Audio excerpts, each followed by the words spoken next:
At 9:47 p.m., your manager sends 6 words. Can we talk tomorrow morning? Your chest tightens before you finish reading. By 9:48, your brain has scheduled the layoff, canceled your health insurance, raised your rent, ruined your reputation, and informed your parents you were never that talented. Efficient little organ, the human nervous system.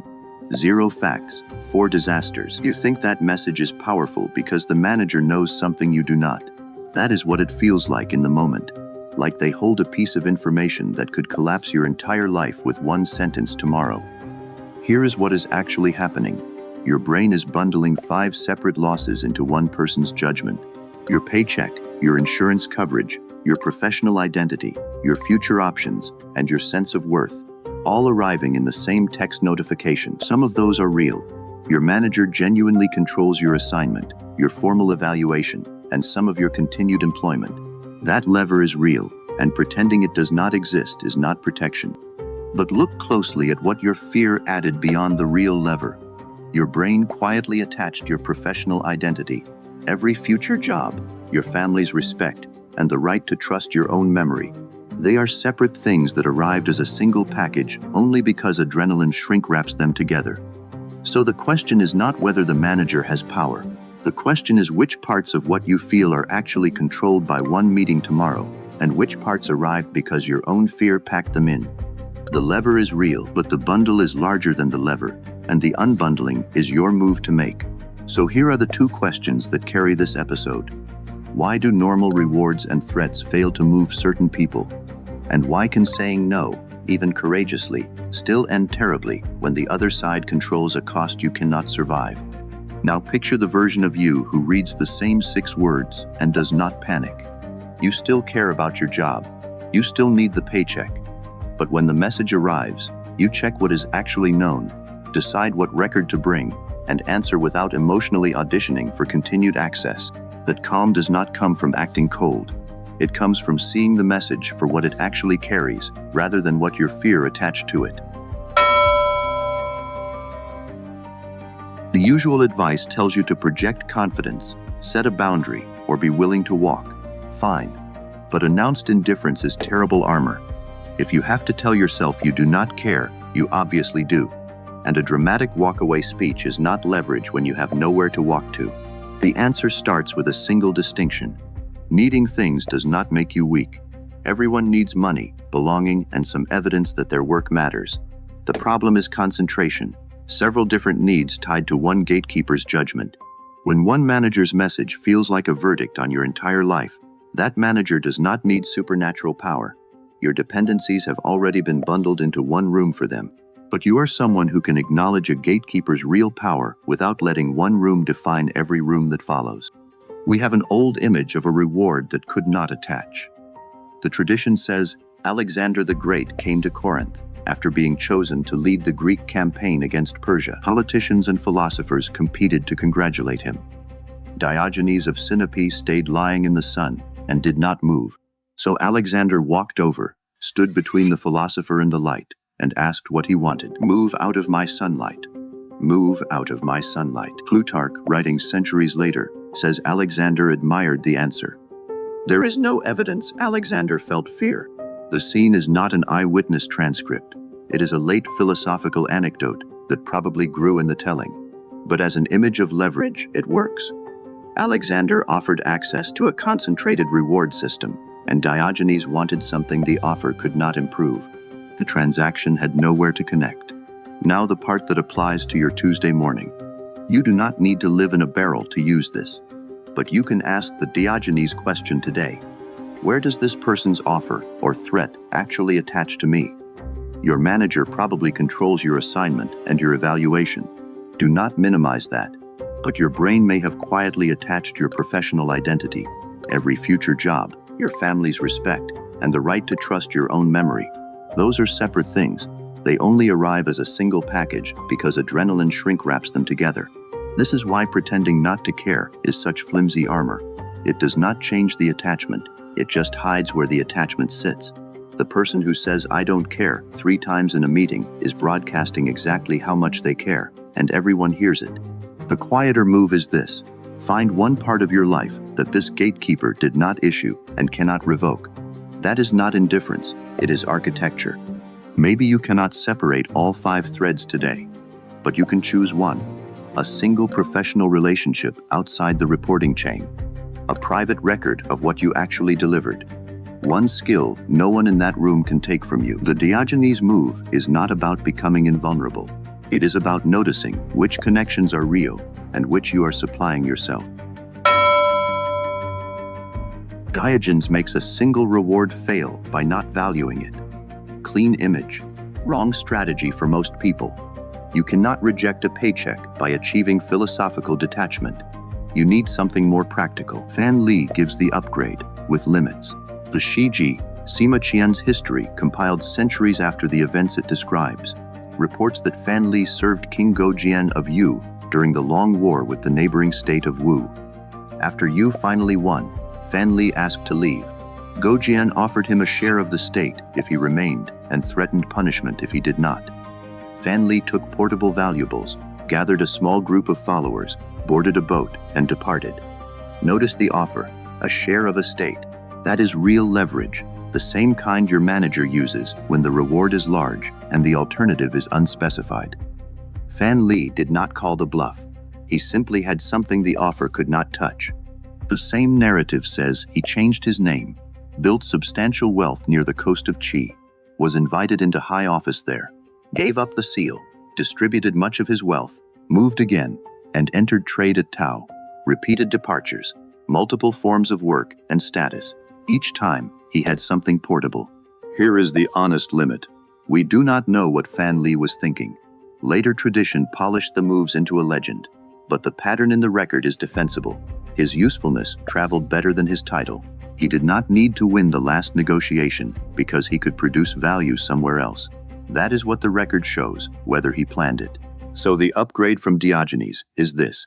You do not need to stop wanting money or security. You need value that can move. Let that sit for a moment. What is portable in your life this week? Documented results that survive your current role. A professional relationship outside your direct chain. A few months of expenses in an account. A credential another employer can read. A skill whose value is visible beyond your company's internal vocabulary. You are not looking to leave. You are looking to stop one person from controlling whether you can. None of these require you to quit. Quitting can concentrate risk faster than staying. They just mean your readiness no longer depends on one person staying happy with you.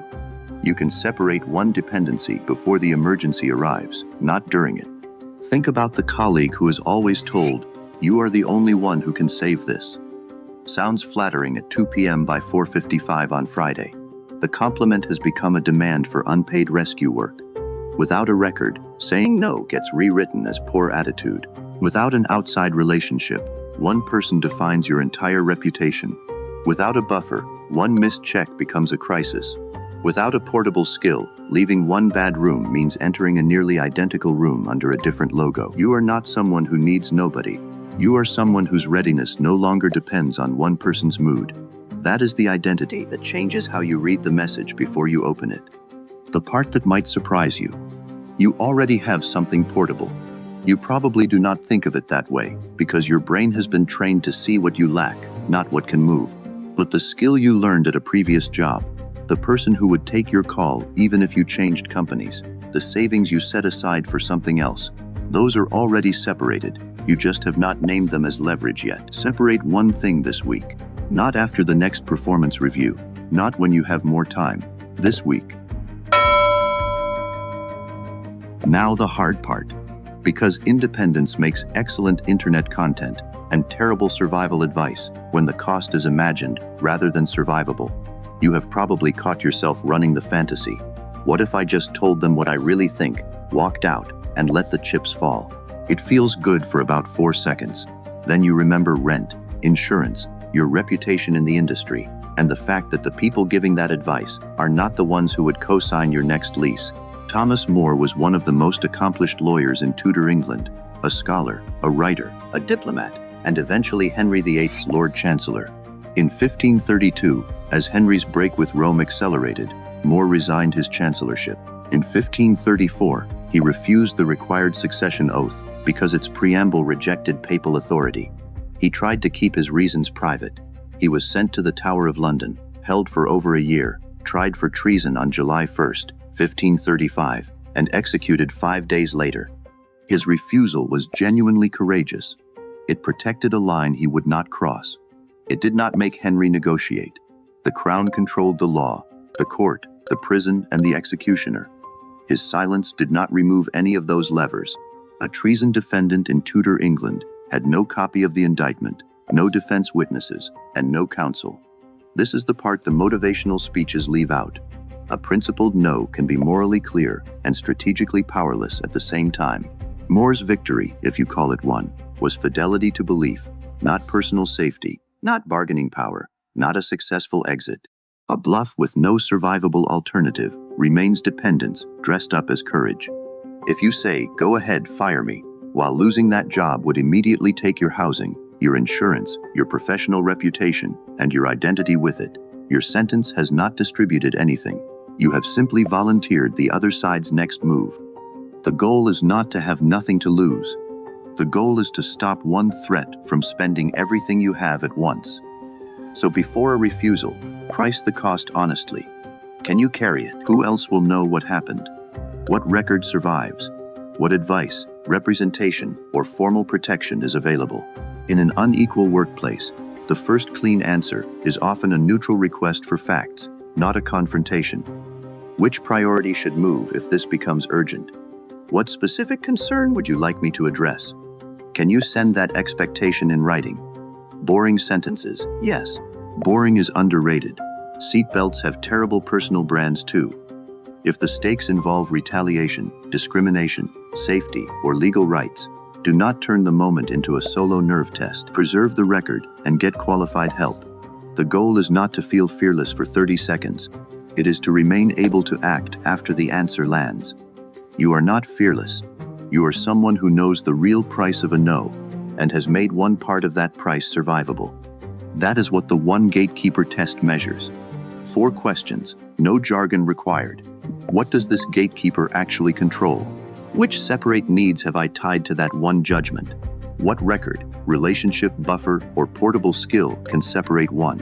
What clean answer follows once one dependency is less concentrated? Now run those questions on the 947 message you started with.